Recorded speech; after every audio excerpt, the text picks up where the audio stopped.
வணக்கம் அனுகிரகம் தமிழ் சேனல் நேயர்களே, நான் உங்கள் அன்பான சயின்டிபிக் வேதிக் அஸ்ட்ராலஜர் அஸ்ட்ரோரஞ்சி பேசுகிறேன். நல்லது நினைப்போம், நல்லதே நடக்கும். தொடர்ந்து நம்மளோட சேனல்ல வரக்கூடிய வீடியோஸ் பொதுவா பாத்தீங்கன்னா நம்மளுடைய கருத்துக்கள் சயின்டிபிக் வேதிக் அஸ்ட்ராலஜி முறையில ஜோதிட கருத்துக்களை சொல்லிக் கொண்டிருக்கிறோம். எந்த விதத்திலும் மூட நம்பிக்கைக்குள்ள போகாமல் மிகைப்படுத்தாமல் உள்ளது உள்ளவாறு பார்த்து கொண்டிருக்கிறோம். நம்மளுடைய போன ஜென்மத்தில் செய்த அந்த பிறவியில் செய்த பல பிறவிகள் செய்த கூட்டு கர்மா எப்படி இந்த பிறவியில் நம்மளுடைய வாழ்க்கையில் சாதகமான சம்பவங்களாகவும் சாதகமற்ற சம்பவங்களாகவும் எப்படி உரு எடுக்கிறதுங்கிறத நம்ம பார்த்து கொண்டிருக்கிறோம். அதுக்கு ஒளி எப்படி ஜோதிடத்துல துணை புரிகிறது, நம்ம பிறக்கும் பொழுது கிரகத்தோட நிலைகள் என்ன, ஸ்தானபலம் என்ன, திக்பலம் என்ன, திருக்பலம் என்ன, அதை வைத்துதான் நம்மளுடைய கர்மா நம்மளுடைய வாழ்க்கையில செயல்பட்டு எத்தகைய ஒரு வாழ்க்கையை நம்ம வாழ முடியுதுங்கிறது நம்ம தெரிஞ்சு கொண்டோமானால், அதுக்கு தகுந்த மாதிரி நம்ம வாழ்க்கையை அமைத்து கொண்டமையானால் நல்ல ஒரு வாழ்க்கையும் பிரச்சனை இல்லாத வாழ்க்கையும் வீண் விரயங்களும் வீண் சமய விரயங்கள் பொருள் விரயங்கள் இல்லாம வாழ முடியுங்கிறத நம்ம டீட்டெயிலா நம்மளுடைய வீடியோஸ்ல பார்த்துட்டு இருக்கோம். அந்த அடிப்படையில மேஷராசிக்காரர்களுக்கு அடுத்த 183 நாட்கள், அதாவது ஜூலை 1ஆம் தேதியிலிருந்து டிசம்பர் 31ஆம் தேதி 2025 வரைக்கும் செகண்ட் ஆஃப் 2025 எப்படி இருக்க போகிறது, எத்தகைய ஒரு காலகட்டமாக நம்ம ஜூன் கடைசிங்கிறது ஒரு இன்டர்வலா எடுத்துட்டோம்னா இன்டர்வலுக்கு அப்புறம் எப்படி இருக்க போகுது. நம்ம திரைப்படத்தை நம்ம பார்ப்போம், முதல் ஆஃப் நல்லா இருக்கு, செகண்ட் ஆஃப் நல்லா இல்லை, அல்லது முதல் ஆஃப் நல்லா இல்ல செகண்ட் ஆஃப் நல்லா இருக்கு அப்படிங்கிற மாத்தி நம்ம பேசுவோம். அது மாதிரி நம்மளுடைய 2025 செகண்ட் ஆஃப் ஜூலை 1ஆம் தேதியிலிருந்து டிசம்பர் 31 வரைக்கும் அடுத்த 183 நாட்கள் எப்படி இருக்க போகிறதுங்கிறது நம்மளுடைய கிரக அமைப்புகளை வைத்து, கோச்சார அமைப்புகளை வைத்து மேஷராசிக்காரர்களுக்கு எப்படி இருக்க போகுதுன்னு நம்ம பார்க்க போறோம். அதற்கு முன்னாடி ஃபர்ஸ்ட் டைம் நம்ம சேனலுக்கு வரவங்க மறக்காம சப்ஸ்கிரைப் பட்டன் கிளிக் பண்ணுங்க, பெல் ஐக்கான் கிளிக் பண்ணீங்கன்னா உங்களுக்கு நம்மளுடைய வீடியோஸ் எல்லாம் உங்களை அடைந்து அது மூலமாக நீங்கள் பலன் பெறலாம். இப்ப பாத்தீங்கன்னா 2025 மே 15ஆம் தேதி குரு பயிற்சி ஆகிவிட்டது. மே 19 ராகு கேது பயிற்சி ஆகிவிட்டது. மார்ச் 29ஆம் தேதி 2025 3 மாதம் முன்னாடியே பாத்தீங்கன்னா சனி பயிற்சியும் ஆகிவிட்டது. ஒரு முப்பெரும் பெயர்ச்சி நடந்து முடிந்ததுக்கு அப்புறம் தான் இந்த செகண்ட் ஆஃப் 2025 வருதுங்கிறது நீங்க தெரிஞ்சுக்கணும். அது எத்தகைய ஒரு ஆண்டாக, எத்தனை ஒரு பாதி ஆண்டாக 6 மாச காலமாக இருக்க போகுதுங்கிறது மேஷராசிக்கு கொஞ்சம் டீட்டெயிலா பார்க்க போறோம். சயின்டிபிக் வேதிக் அஸ்ட்ராலஜி முறையில பார்க்க போறோம். அப்படி பார்க்கும் பொழுது 3ஆம் இடத்துல குருவும் 10ஆம் இடத்துல ராகுவும் 5ஆம் இடத்துல உங்களுக்கு கேதுவும் வருகிறார். 5ஆம் இடத்துல கேது, 11ஆம் இடத்துல ராகு, 12ஆம் இடத்துல சனி. 11ம் 5ம் ராகு கேதுகளால் நிரப்பப்படுகிறார்கள். 12ஆம் இடம் சனி. அப்படிங்கிறப்ப என்ன ஆகுது, விரய சனி ஸ்டார்ட் ஆயிடுச்சு. 7 நாட் சனி என்று சொல்லப்படுகிற 30 வருஷத்துக்கு ஒரு தடவை வரக்கூடிய சனி, விரய சனி தான் முதல் 2.5 வருடம். அடுத்த 2.5 வருடம் ஜென்ம சனி, அடுத்த 2.5 வருடம் பாத சனி. அதுல விரய சனி என்று சொல்லப்படுகிற முதல் 2.5 வருடம் ஸ்டார்ட் ஆகி 4 மாசம் ஆயிடுச்சு மேஷராசிக்காரர்கள்.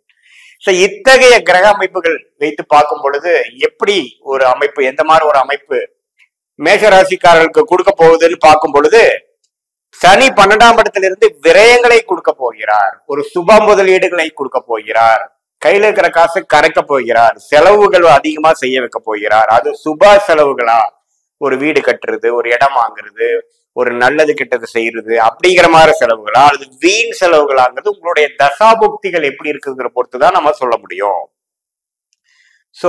இப்படி பார்க்கும் பொழுது நம்மளுடைய அந்த மேஷராசிக்காரர்களுக்கு 12ஆம் இடத்து சனி செலவுகளை குறையில்லாமல் செய்ய போகிறாருங்கிறது முதல்ல தெரிஞ்சுக்கணும். அது ஆல்ரெடி சனி விரைய சனி ஸ்டார்ட் ஆயிடுச்சு.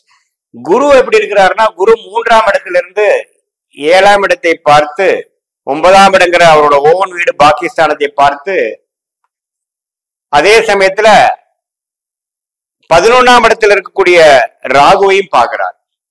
இது நல்ல அமைப்பு. ஏன்னா 7ஆம் இடங்கிறது நண்பர்கள், பங்குதாரர்கள், கணவனா இருந்தா மனைவி, மனைவியா இருந்தா கணவர்ங்கிற மாதிரி ஒரு பாவத்தை குரு பார்க்கும் பொழுது இதுவரை இருந்த சில பிரச்சனைகள், கருத்து வேறுபாடுகள், நம்ம டெய்லி மீட் பண்ற நபர்களோட இருக்கிறதுலாம் கொஞ்சம் ஈஸ் அவுட் ஆகும். கொஞ்சம் பிரச்சனைகள்லாம் விலகி கொஞ்சம் நல்ல ஒரு தெளிவு பெறும். பாகிஸ்தானத்தையே பார்க்கும் பொழுது நல்ல பாக்கியங்களும் நல்ல ஒரு அமைப்புகளும் ஒரு லக்கி பீரியட் என்று சொல்லப்படுகிற சில விஷயங்கள் உங்களுக்கு சாதகமாக மாறக்கூடிய அமைப்புகளும் வரும். 11ஆம் இடம் என்று சொல்லப்படுகிற லாபஸ்தானத்தை பார்த்து அது ராகு அங்க இருக்கும் பொழுது நல்ல ஒரு லாபம். வெளிநாடு சம்பந்தப்பட்டு இருக்கிறவங்க, எக்ஸ்போர்ட் இம்போர்ட் பண்ணிட்டு இருக்கிறவங்களுக்குலாம் நல்ல லாபத்தை கொடுக்கக்கூடிய அமைப்பு கண்டிப்பா இந்த குரு பார்வை உண்டு. சோ சனி ஒரு பக்கம் செலவுகளை கொடுக்கிறார், குரு ஒரு பக்கம் நல்ல விஷயத்தை பண்றார். ராகு 11ஆம் இடத்திலும் கேது 5ஆம் இடத்திலும் இருந்து அது ராகு குரு பார்வை பெறும் பொழுது குழந்தைகள் விஷயங்கள், லாபங்கள், மூத்த சகோதரர்கள் ஒரு விஷயத்தை லாபம் பெறுவதற்காக கஷ்டப்படுவது, குழந்தைகளுக்காக மெனக்கட்டுறது, அவங்களுக்காக ஃபீஸ் கட்டுறது, செலவு பண்றது, அது மாதிரி சில விஷயங்களும் சேர்ந்த ஒரு பேக்கேஜாக மேஷராசிக்கார மிடில் ஏஜ் பீப்புள், மேரிட் பீப்புளுக்குலாம் வரக்கூடிய அமைப்புகள் உண்டு. இதே ஒரு இளம் வயதினர் 20 இருந்து ஒரு 30 வயதுக்குள்ள இருக்கிறவங்களுக்கு காதல் விஷயங்கள், அந்நியர் மேல ஒரு காதல் வரக்கூடிய அமைப்புகள், அதெல்லாம் கொஞ்சம் கொடுக்கறதுக்கு வாய்ப்புகள் உண்டு. ராகு திசை கேது திசை நடக்கிறவங்களுக்கு எல்லாம் நல்ல ஒரு வெளி மாநிலம் வெளிநாடு போகக்கூடிய அமைப்புகள் நல்லா கொடுக்கக்கூடிய அமைப்புகள் உண்டு. பொதுவா பார்க்கும் பொழுது இந்த ஆண்டு கிரகத்தோட சஞ்சாரங்கள் மேஷராசிக்கு ஒரு நல்ல அமைப்பா இருக்கு. அதுல சனி மட்டும் பாத்தீங்கன்னா வெளியில உங்களை கொஞ்சம் டிராவலிங் பண்றக்கோ, தள்ளி போவருக்கோ, ஒரு செலவு செய்யறக்கோ, அது மாதிரி விஷயத்துக்கு ட்ரை பண்ணிட்டே இருப்பார்.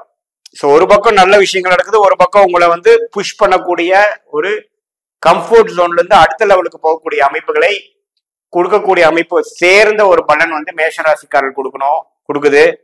வம்பு வழக்குகள் அது மாதிரி விஷயங்கள்லாம் கொஞ்சம் ஜெயம் வரக்கூடிய அமைப்புகள் இருக்கு. ஏன்னா உங்களுக்கு 12ஆம் இடத்துல இருந்து சனி 6ஆம் இடத்தை பார்க்கும் பொழுது இதுவரை 1 வருஷம் 2 வருஷம் 3 வருஷமாக லீகல் பிரச்சனைகள் போயிட்டு இருந்ததுல ஒரு வழியா முடியும். ஸோ அதுல கொஞ்சம் பாசிட்டிவான சில பெனிஃபிட்ஸ் வரும். Outside the court settlement அது மாதிரி விஷயங்கள்லாம் வரும். இதே மாணவர்களுக்கெல்லாம் பாத்தீங்கன்னா நல்லா கொஞ்சம் டிராவலிங், படிப்புக்காக வெளி மாநிலம் வெளிநாடு போறது, கொஞ்சம் வீட்டு விட்டு வெளியில படிக்கிறது, இது மாதிரி விஷயங்கள்லாம் கொஞ்சம் மாணவர்களுக்கும் கண்டிப்பாக உண்டு. திருமணம் ஆகாம இருக்கிறவங்களுக்கு எல்லாம் திருமணம் டக்குன்னு ஒண்ணு ஆகுறது. கடந்த 3 வருஷமா பாக்குறவங்க ஒன்னும் அமையல சாமி அப்படிங்கிறவங்களுக்கு குரு பார்வை 7ஆம் இடத்துல இருக்கிறதுனால டக்குன்னு ஒரு நல்ல வரன் அமையிறது. இது எல்லாமே இந்த செகண்ட் ஆஃப் என்று சொல்லப்படுகிற ஜூலை 1ஆம் தேதியிலிருந்து டிசம்பர் 31க்குள்ள இந்த 6 மாதம் 183 நாட்கள் அருமையான ஒரு அமைப்பாக காலகட்டமாக மேஷராசிக்காரர்களுக்கு இந்த கோச்சார் அமைப்பு கொடுக்குதுங்க. அதே சமயத்துல ராசி அதிபதியும் பாத்தீங்கன்னா சிம்மத்துல, கன்னியில, துலாமில தான் டிராவல் பண்ணிட்டு இருக்கிறார். அதெல்லாம் ஓரளவுக்கு நல்ல அமைப்பு தான். புதன், சுக்கிரன், சூரியன் பாத்தீங்கன்னா அடுத்த 6 மாசம் ஓரளவுக்கு நல்ல அமைப்புகளா தான் மாறிக்கொண்டிருக்கிறார்கள். சனியோட சேர்றது அது மாதிரி விஷயங்கள்லாம் இல்லாம ஒரு மாதிரி நல்ல அமைப்புகள் இருக்கிறப்போ நல்ல ஒரு குரோத் இருக்கு. அதே சமயத்துல செலவுகளும் இருக்கு. பரஸ்பர உறவுகளை ஒரு நல்ல நட்புறவு கொண்டு வரக்கூடிய விஷயங்கள் இருக்கு. கருத்து வேறுபாடு விலகிறது, புது பங்குதாரர்கள், புது நட்பு உண்டாகிறது, புதுசா ஒருத்தவங்களோட பழகிறது, கல்யாணம் கைகூடுறது, சுப நிகழ்ச்சிகள் நடக்கிறது, பாக்கியங்கள் கிடைக்கிறது, பூர்வீகம் வர்றது, அப்பா மூலமா சொத்து வர்றது, இது மாதிரி பல நல்ல விஷயங்கள் உள்ள ஒரு செகண்ட் ஹாஃப் ஆஃப் 2025 மேஷராசிக்காரர்களுக்கு உண்டு என்பதை நீங்கள் தெரிந்து கொள்ள வேண்டும். இது பொதுவான பலன்களே தவிர உங்களுடைய ஜென்ம ஜாதகத்துல எத்தகைய ஒரு தசாபுக்திகள் போய்கொண்டிருக்கிறதுங்கிறது தீர ஆராய்ந்து இந்த பலனோட சேர்த்து பார்க்கும் பொழுது உண்மையே துல்லியமான பலன் எப்படி இருக்க போகுதுன்னு வைத்து அது மூலமாக சயின்டிபிக் வேதிக் அஸ்ட்ராலஜி மூலமாக நீங்கள் முடிவெடுத்து உங்களுடைய கர்மா என்ன காமிக்குதோ அது பிரகாரம் நீங்க வாழ்க்கையை அலைன் பண்ணிட்டீங்கன்னா நல்ல வெற்றியும் பண விரயம் சமய விரயங்கள் இல்லாமல் ஜெயிக்க முடியுங்கிறது நான் உங்களுக்கு சொல்ல விரும்புகிறேன். மீண்டும் மற்றொரு காணொலியில் சந்திப்போம். நன்றி, வணக்கம்.